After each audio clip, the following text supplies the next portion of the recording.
Fazendo aqui a adubaçãozinha aqui do milho aqui para fogueira de São João aqui. Adubação com um esterco de animal aí, ó. Esterco de bode. Carrinho de mão aqui cheio de esterco.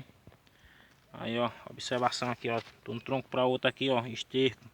Já esse lado aqui eu coloquei adubo. Coloquei adubo ontem aqui, ó. Ainda tem adubo aí, ó. Adubação química aí. E adubação aqui com esterco de animal vai ficar barato aí, ó. 30 dias fez que eu plantei esse milho hoje, dia 3. Olha como é que tá aí filé aí, ó. Bastante milho aí pro cara comer na fogueira aí.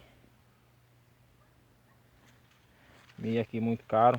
Aí não compensa não, o cara tem que plantar mesmo. O ano passado tava 75 centavos uma espiga de milho. Aí plantando que sai bem baratinho, né? O pessoal vai gastar com adubo, um negócio e outro.